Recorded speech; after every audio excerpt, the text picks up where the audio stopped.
प्रदेश में बुलडोजर बाबा का बुलडोजर मुसलमानों के घरों पर तो खूब चलते हुए देखा होगा।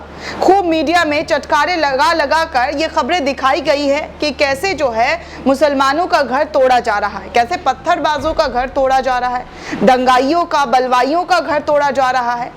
ये बातें, ये खबरें खूब सुनी होंगी। लेकिन अब उत्तर प्रदेश में बुलडोजर मजार पर भी चलने लगा है।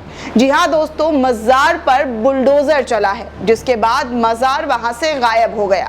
दरअसल पूरा मामला क्या है आपको बता दें, क्योंकि आगरा में असामाजिक लोगों ने शनिवार रात मजार पर बुलडोजर चलाकर उसके स्थान से ही हटा दिया। यानी कि आगरा से एक ऐसी खबर सामने आ रही है जहां पर कुछ असामाजिक तत्वों ने मजार के ऊपर बुलडोजर चलाया और बुलडोजर चलाकर मजार को तोड़ा तो तोड़ा, लेकिन जिस जगह पर मजार बना हुआ था उसका पूरी तरीके से उसको हटा दिया गया, उसको गायब कर दिया गया। मजार हटाए जाने की सूचना पर मुस्लिम लोगों की भीड़ वहां पर इकट्ठा हो गई। लोगों ने अपार्टमेंट पर पथराव का प्रयास किया। मौके पर आई पुलिस ने क्षेत्र को छावनी में तब्दील कर दिया। अपार्टमेंट के अंदर किसी को भी प्रवेश नहीं दिया जा रहा है, किसी को अंदर जाने नहीं दिया जा रहा है। आपको बता दें दोस्तों कि थाना लोहा मंडी से कुछ दूरी पर पारस प्लस अपार्टमेंट है। इस अपार्टमेंट के गेट के अंदर काफी पुरानी मजार थी। यहाँ पर बहुत पुरानी मजार थी जहाँ पर आसपास के मुस्लिम जो लोग हैं वो गुरुवार को यहाँ आकर इबादत के लिए आया करते थे, चादर चढ़ाया करते थे, अगरबत्तियां जलाया करते थे। तो आपको बता दें कि शनिवार रात अचानक अपार्टमेंट की बिजली चली जाती है। बिल्कुल फिल्म स्टाइल में ये मजार हटाया गया। मजार को बुलडोजर से तोड़कर गायब कर दिया। यानी कि वो मजार जो था, जहाँ जिस अपार्टमेंट के अंदर, उस अपार्टमेंट के अंदर जो मजार था उसको नेस्तो नाबूद कर दिया गया। उसकी कोई भी वजूद जो है वहां पर नजर नहीं आ रही थी, कोई भी प्रतिमा जो है वो नजर नहीं आ रही थी कि यहाँ पर मजार नाम की कोई चीज है, क्योंकि उसको बुलडोजर से तोड़कर आनन फानन में हटा दिया गया। ये बात कुछ ही देर में आसपास के लोगों के कानों में पहुंच गई, मुस्लिम समाज के लोगों के कानों में पहुंच गई। मजार की देखरेख करने वाले परिवार का पीछे ही घर है और परिवार के साजिद ने मीडिया से बातचीत करते हुए बताया कि रात में बिजली जाने के बाद भतीजी छत पर गई।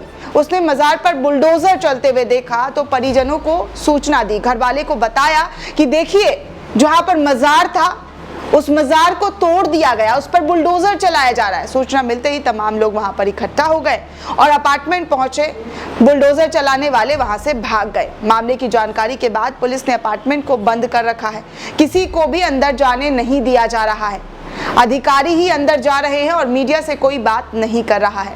मजार की देखरेख करने वाले ने अज्ञात के खिलाफ तहरीर दी है और इस पूरे मामले पर संज्ञान लेने को कहा है। आसपास के लोगों ने बताया कि दरगाह पर साजिद के परिवार की 3 पीढ़ी यहां पर बैठ रही थी और मजार की देखरेख कर रही थी, लेकिन आज अचानक इस मजार पर बुलडोजर चलाकर मजार को ही तोड़ दिया गया। हिंदू मुस्लिम सभी धर्म के लोग यहाँ पर इबादत के लिए आते थे, सभी लोग इकट्ठा होते थे, लेकिन जो कुछ नफरती चिंटू थे उसे ये रास नहीं आ रहा था और उसने अपना नफरत का पिटारा इस मजार के ऊपर खोल दिया। अपार्टमेंट बनने से कम 100 साल पहले से यहाँ पर मजार बनी हुई थी। अब आप सोचिए दोस्तों, 100 साल पुराना मजार को जो है तोड़ दिया गया, सिर्फ नफरत की जो है आग, उसकी वजह से इस मजार को नेस्तो नाबूद कर दिया गया। आज कोई मीडिया ये खबर आपको ना ही दिखा रहा होगा, ना ही चला रहा होगा, ना ही बता रहा होगा, ना ही कोई डिबेट हो रहे होंगे। जिस तरह से मुसलमानों के घरों पर बुलडोजर चल रहा था और याद है ना, जुमा जुमा करके लोगों को बताया जा रहा था, लेकिन मजार तोड़ दिया गया बुलडोजर से, उसको लेकर कोई खबर ना ही चलाई जा रही है और ना ही बताई जा रही है कि कैसे जो है नफरती गैंग ने पूरे मजार को तोड़ दिया, पूरा मजार को ढा दिया। वहां पर मजार की जो प्रतिमा थी उसको नजर भी नहीं आ रहा है, क्योंकि वहां के जो लोग हैं वो काफी गुस्से में नजर आ रहे हैं। अब आप सोच सकते हैं कि नफरत की आग कहां से कहां तक लोगों को ले जा रही है। कैसे कैसे नफरती चिंटू जो है वो अपना नफरत का जाल बिछा रहे हैं और लोगों तक फैला रहे हैं कि कैसे जो है नफरती आग देश में लगे, समाज में लगे। जो 100 साल पुराना मजार था वहां पर सभी धर्मों के लोग जाते थे, सभी धर्म के लोग इबादत करते थे, आस्था का प्रतीक था, लेकिन आज उसी आस्था के प्रतीक को तोड़ दिया गया, मरोड़ दिया गया और फिर पुलिस वाले को इसके बारे में कोई भनक तक नहीं लगी, कोई खबर तक नहीं पता चली कि बाजार जो है वो कैसे टूटा। और जब वहाँ के लोग पहुँचे तो उनको अंदर भी जाने से रोका जा रहा है और पूरे अपार्टमेंट और आसपास की एरिया को पुलिस ने छावनी में तब्दील कर दिया है, ताकि कोई भी हुड़दंग, कोई भी दंगा यहाँ पर ना हो सके, कोई भी फसाद यहाँ पर ना हो सके। दोस्तों, इस पूरे रिपोर्ट को लेकर आप क्या सोचते हैं, आपकी क्या प्रतिक्रिया है, हमें कमेंट सेक्शन में ज़रूर बताइएगा।